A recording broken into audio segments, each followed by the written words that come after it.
How American Indian Youth Enrichment Summer Program Students and Family. Mr. D. Machiapi, call me Mr. D, coming to you live and direct from the favorite room in the house of mine, the kitchen.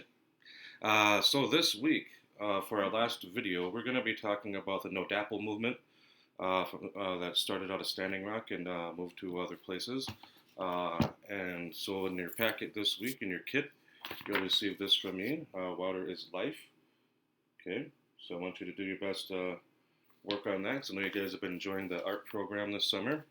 So what I'm going to be doing today is sharing with you a book called Young Water Protectors, a story about Standing Rock. And Standing Rock is the reservation that I am from. I'm an enrolled member. And so this is a book written by a young person who decided to document his experience. And so his mother helped him in creating a book about their time there. So I'm going to share this with you today. Then I'm also going to give you a task of looking up a video, which is this one here. So we'll go on YouTube, Stand Up, Standing Rock, No DAPL, official video. So if you can check that out, I would like you to listen to it. So when we meet together online, I'd like to hear your opinion about it, because I think it's an awesome song. And then also, if you have the time, look up Cherry Creek. That is a drum group, and they made an No DAPL song also, and it's a drum song for powwows. So those are the two things I'd like you to try out. Look at the official Stand Up Standing Rock, hashtag No DAPL official video.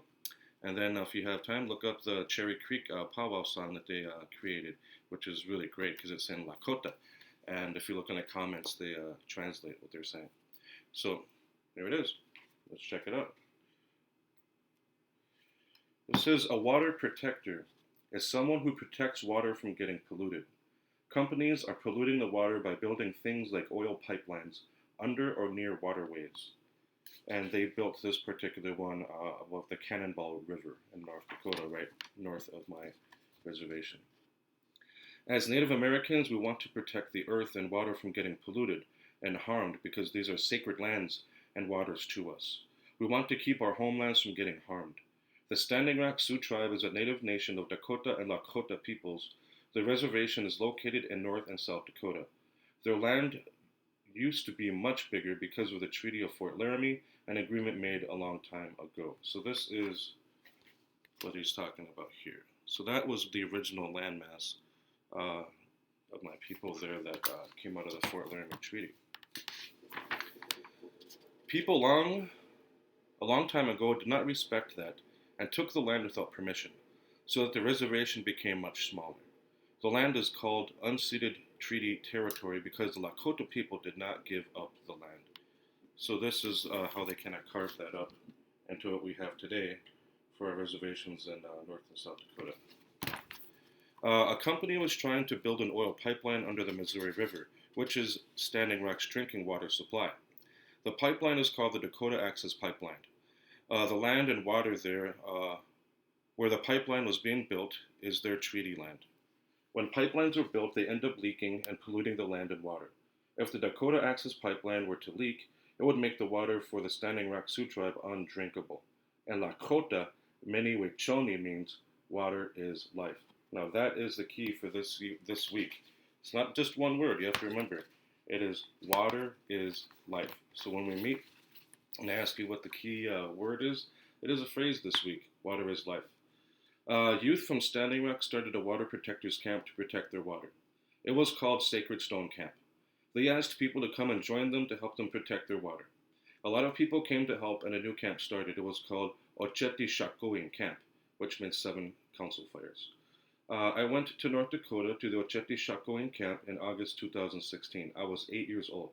I went with my mom, my little sister, and some friends. So here is the author there with his headband on. Pretty cool. 8 years old when he went there. Every day we went to the gates where they were building the pipeline. The morning started with traditional Lakota prayers. Each day we were trying to stop them from building the pipeline. The kids there helped protest and also play together.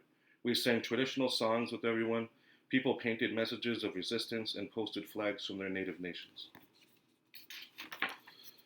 Every day, warriors on horse rode through the camp and led everyone on a march up to the pipeline construction site. They painted their horses and faces with traditional designs. One of them told me I have warrior hair because I keep it long. In camp, we slept in a tent. Others slept in teepees, buses, and RVs. We ate food together, and at night we had big fires and met Native Americans from all over. People sang round dance songs all night long. Camp started small, and there were other Native Americans there. Then camp grew rapidly. After we left, the camp grew to around 10,000 people, and it became one of the largest cities in North Dakota. They built a traditional Lakota school, several kitchens, and a general store, a medical compound, and many other things. We came back in October 2016. Camp was huge when we got there. There were around 5,000 people there. There were a lot of teepees and tents. It was much bigger than in August. There were Native people and non-Native people there this time. I went to the traditional Lakota school that was in camp. It was called the Defenders of the Water School. I learned about the type of corn made by the Pueblo peoples. We sang Lakota songs that had a library in the school. I read books by Native authors. My mom worked in the medical tent in camp. She is an EMT. We got to stay in a teepee with a friend. It was warm inside because there was a fire. It was pretty cold outside, so it felt nice to sleep in the teepee. The pipeline was still being built. People from camp went to different construction sites each day. It wasn't too safe for the kids out there, so we stayed in camp. Between August 2016 and February 2017, tens of thousands of people passed through this camp. People came from every continent of the world, including celebrities, politicians, and tribal representatives from over 500 Native nations. It was the largest Native gathering in history and the largest unity between different Native nations we have ever seen. The pipeline was delayed but finished in summer of 2017. The Standing Rock Sioux tribe is still fighting in court. Many Wichoni, water is life. There it is, people. And pretty cool. I really like this boy's story. Again, this is where I'm from, so this is something that's very close to me and very personal. But I will have to say, a quick update. They actually have halted the oil that's going through the pipeline so that the people have to do it's called an environmental impact survey, which they were supposed to do before they actually finished the pipeline, but our current president signed it through. So it says about the author, thank you to the Standing Rock Sioux tribe for the camp and the resistance to the pipeline. Thank you to my mom for helping me write this book. Thank you to everyone who helps fight pipelines and for Native rights. So Aslan Tudor is 10 years old now.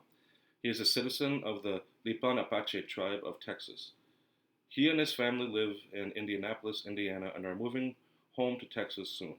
Aslan has traditional hair, which for boys is long. He is a grass dancer and drummer. He wants to be an actor to help represent Native people well in film. He acts in local stage plays currently. So there he is. Pretty sweet. So, well, hopefully you guys like that story. I love it. So again, remember, Mini Wichoni, water is life. That is the phrase this week. And I hope you guys are doing well. And kind of when we meet this week, try to talk to me about ways that you think that you could be a water protector, and what can you do to do things like this young boy did to stand up for Native rights and for our people. All right. Well, hope you guys have a great rest of your summer, and I will look forward to seeing you guys. See you soon.